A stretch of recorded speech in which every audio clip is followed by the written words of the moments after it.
ഇഞ്ചറബേ ഞമ്മളെ ചതിച്ച പഹയന്മാർക്ക് നിങ്ങൾ കൊടുത്തേക്കണേ, ഇഞ്ചറബേ കൊടുത്തേക്കണേ.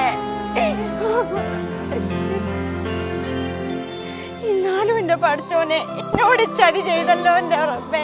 പാപ്പെട്ടേച്ച് പോയ മക്കൾക്ക് വേണ്ടി കോടതി കയറി ഇറങ്ങിയ കായാത് നിങ്ങളെ മത നമ്മളെ ദീനാന്നും പറഞ്ഞ് എന്നോട് വാങ്ങിക്കൊണ്ടുപോയത് എത്തിമായ എന്റെ മക്കളെ ചതിച്ചല്ലോ എന്റെ റബ്ബേ.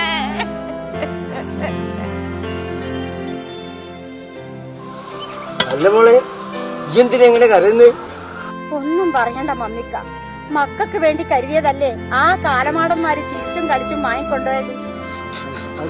കഴിച്ച് ചിരിച്ചു വാങ്ങിക്കൊണ്ടുപോവുക ആര്?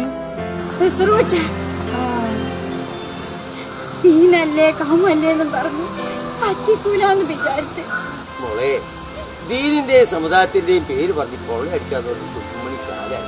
ഇനിയിപ്പോ അവന് വേറെന്തെങ്കിലും വഴി നോക്കുക. കുട്ടികളെ പറ്റണമെങ്കിൽ ഞമ്മളെപ്പുറം കുടിക്കുക. പാപ്പ കുട്ടികളൊക്കെ പോയിന്ന് വെച്ച് ചെട്ടത്തിന് പറഞ്ഞാലുണ്ടല്ലോ. എന്ത് ആറാം പുറപ്പാണോ കുട്ടിയോട് പറഞ്ഞു? ഞാനേ ഇഞ്ചി കൃഷി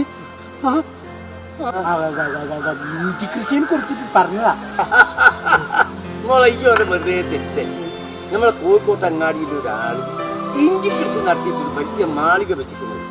അത് കേട്ടന്ന് തുടങ്ങിയിട്ട് ഇപ്പൊ അഹേന്റെ മോൻ ഇഞ്ചി കൃഷി നടത്തണോ എന്ന് പറഞ്ഞേ. എന്തിനു പറയുന്നുട്ടിയെ? ആശാരിപ്പണി നിർത്തി നമ്മൾ ഇഞ്ചി കൃഷി തുടങ്ങി.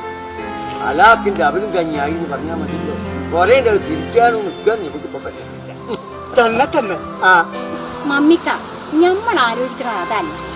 കട്ടോന്റെ കൈ വെട്ടണമെന്ന് ശരിയത്തും പറഞ്ഞ് നടക്കുന്ന പാർട്ടിക്കാര് ഇശേരിക്ക് ചെയ്യുമ്പോ ഇവിടെ ഒരു മതനിയമം വന്നാല് ഓലൊക്കെ വികലാംഗരാകൂലെന്ന്. നന്മേന തിന്മേന്റെ ബുൾഡോസർ ഓടി ചതച്ചരക്കുന്ന കാലാവിദ്യ തന്നെ.